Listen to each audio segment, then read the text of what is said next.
Our next speaker will be Tom Sgouros.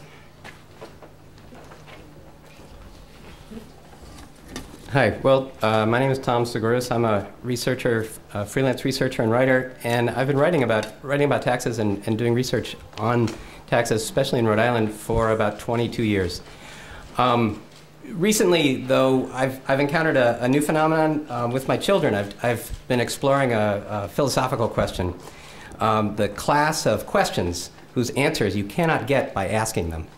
This came to light when we were discussing how to find out if it was opposite day, right? You can't find out by asking. You've got to find some other way to ask. And that made me think, well, you know, there's a whole bunch of questions like that. And one of them is, hey, are you going to leave the state if your taxes go up? You know, that is not a question you can answer by simply asking it. So, unfortunately, that is the way that we conduct the discussion. The General Assembly proposes something, and a parade of people show up at the House Finance Committee hearings to say, I'm going to move, I'm going to move, I'm going to move, I'm going to move. They talk about requiring shared sacrifices, but what they're talking about is shared sacrifices for everybody else. There are, though, ways to answer this question that don't involve asking the parade of people who show up at the House Finance hearings. And there are two studies now that came out quite recently addressing specifically the question of wealthy people and taxes. One of them was conducted by a researcher at Princeton and another one at Stanford, I think. And it was looking at the effect of the New Jersey millionaire's tax and what exactly happened when New Jersey put a fairly heavy tax on very high incomes. And the writers in it pointed out that New Jersey is an ideal test case for this, and people in Rhode Island should take note. The reason that New Jersey is an ideal test case is that the vast number of millionaires live in the New York metropolitan area, and if you want to do sort of geographic tax arbitrage, you know, move yourself, it's pretty easy to move from northern New Jersey to Connecticut. You know, you don't have to give up your friends. You can still work in the same places. Your commute isn't any longer. You can just, you know, you can move to Fairfield, and life is good. Or you could move to Westchester County, or you could move to Staten Island. You know, the options are wide there. And so they said, here's an ideal test case because the taxes have gone up and the cost of moving among these different states is low. Both the actual cost and the sort of emotional and family cost. And what did they find? They found that people don't move.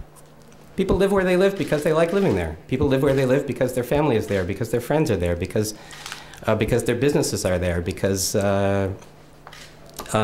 that's where they live, because they identify as a New Jersey resident or as a Connecticut resident. So that's what they found. If anything, the effect that they found was that was slightly positive. When the taxes were raised, the services got better and people stayed. Another report finding essentially similar conclusions was done based on IRS data done by the Political Economy Research Institute at the University of Massachusetts. They also found roughly the same thing. While they were doing it, both of them made note of an important fact, too, that there's a lot of spurious scholarship out there about these kinds of questions. I first encountered them some years ago when we were looking at, when I was looking at studies of business tax incentives and whether businesses would locate based on tax incentives. And what you find is people, economists doing sophisticated regression analyses demonstrated to show, claiming to show that people will move because of taxes. But when you look at the studies, what you see is that the sophisticated statistical techniques that they use hide the fact that they are essentially claiming that the services and the taxes that we pay are independent variables. What that means is that the question that they've actually answered is, will people move if taxes go up and services don't? Or will people be attracted to your state if taxes go down and services don't change? And, you know, those are actually pretty obvious questions to ask, but that's not how the world actually works. The way the world works is that we levy these taxes in order to pay for services. We don't ask for sacrifices for the sake of sacrifice. We ask for the sacrifices for the sake of doing great things for ourselves, for the rest of our community, for our children, for our nation. That's what the sacrifice is about. These things are linked, and you can't claim that they're unlinked and hide that claim under sophisticated mathematics and hope to snow people, because the reality will come through. The reality is that the bills have to be paid. The people who we want to teach our children music have to be paid. The food aid that people depend on to avoid starving has to be paid. The potholes in the street have to be filled. As I was walking over here today, I saw a car come up Meeting Street, and it bottomed out on a pothole right in the middle of the street, and somebody had actually put a traffic cone on the pothole, but somebody else had thoughtfully moved it over to the sidewalk. Anyway,